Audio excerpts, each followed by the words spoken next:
Our today's topic is how did the Ottoman Khilafat end? After a grand rule for 13 centuries, the Khilafat ended in 1922. We are talking about Ottomans.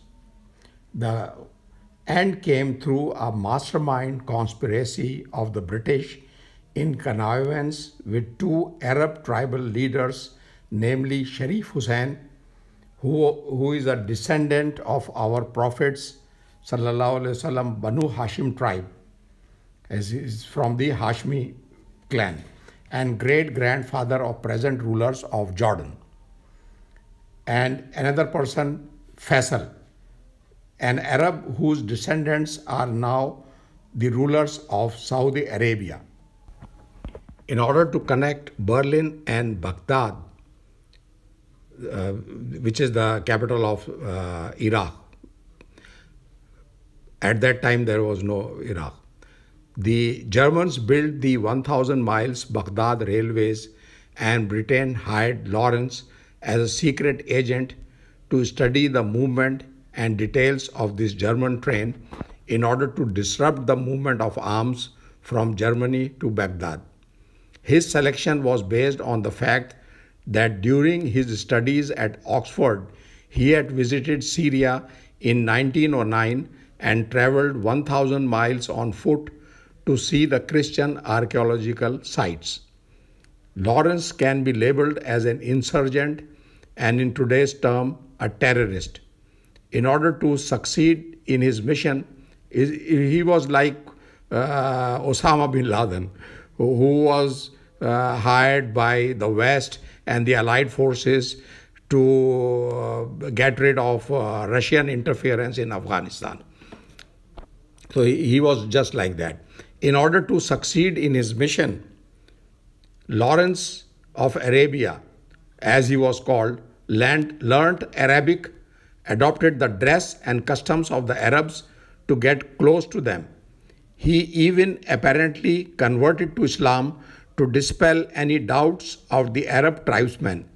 At that time, Ottomans were in control of both Mecca and Medina since 1517. In order to create an Arab revolt against the Ottoman Empire, Lawrence initially approached Fakhr Pasha, who was a Turk and governor of Medina, and he flatly refused. The British then decided that they can get help from Arabs by giving them money and arming them, and accordingly Lawrence approached Hussain, who was then governor of Mecca, or Hijaz as it was called at that time. Sharif Hussain accepted 7 million pounds at that time from the British to fight against the Ottomans, as he wanted to be the ruler of Arab independent state, and so agreed to support the British for Arab independence from the Ottomans. You know that the famous slogan of the Arabs is Al-Arab lil-Arab. It means that the Arab land is only for the Arabs. So, second person that Britain signed an agreement was Abdul Aziz Ibn Saud, the forefathers of present Saudi monarch, against a payment of 5,000 pounds, British pounds per month, and called it jizya. Lawrence finally succeeded in gathering the feudal Arab tribes into a single national fighting force. He told these Arab tribesmen that all prophets were sent by God to Arab lands, and as such, Khilafat also belongs to Arabs and not to non-Arabs, that is Turkey. In August 1914, Britain declared war on Germany, and Ottoman Empire joined German side on war. Britain allies were France and Russia. During the war, Lawrence was stationed in Egypt as an intelligence officer. Lawrence planned attack through desert on the trains in Aqaba in Syria, as he had personally traveled to these territories and succeeded in gaining control of this area. Lawrence then met his Commander General Allenby, a cavalry officer at Cairo, which was the British military headquarters. The general provided armored cars, guns, and ammunition to Lawrence to lead the Arabs against the Ottoman Turks. On the successful completion of his mission, Lawrence was promoted to the rank of colonel and called back to Britain from Middle East. In view of the victory of Lawrence in successfully penetrating the Muslim Arabs, US General Petraeus devised a doctrine to fight Taliban in Afghanistan. He prepared a field manual for US Army which was titled Counterinsurgency for Field Agents, which was based on his experiences of Lawrence. Britain finally succeeded in taking Jerusalem. It may not be out of place to mention that Hazrat Umar Raziallahu Ta'ala Anhu had captured Jerusalem during his Khilafat. However, in 1099, Christian crusaders recaptured Jerusalem. And another 88 years later, that is in July 1187, Salahuddin Ayyubi crushed the Christian attackers and recaptured Jerusalem from the so-called Crusaders. However, in 1919, during this period of Ottomans, Britain attacked the Ottoman forces and captured Jerusalem. Since that time, Jerusalem is in possession of Jews. The British and the French prepared a plan, that is without the knowledge of Hussein and Faisal, to divide the Arab land, as both these gentlemen were simultaneously assured that they shall get the entire Arab land as rulers. The plan to divide the Ottoman Empire is called the Marx-Sykes Agreement, which was drafted by Sir Mark Sykes, who was the British negotiator, and George Picot, who was the French negotiator, with approvals from Italy and Russian Empire to define their mutually agreed spheres of influence and control in an eventual partition of the Ottoman Empire. This plan was done in secrecy, that is without the knowledge of Hussein or Faisal. So what really happened was that Britain and France turned away from their promise and betrayed the Arab tribal leaders after their goal was achieved. And both the leaders, Faisal and Hussein, and instead decided to divide the Arabs into British and French colonies. So they took the land of the Arabs and they gave part of it to the British and part of it to the French. This is as per the agreement just explained.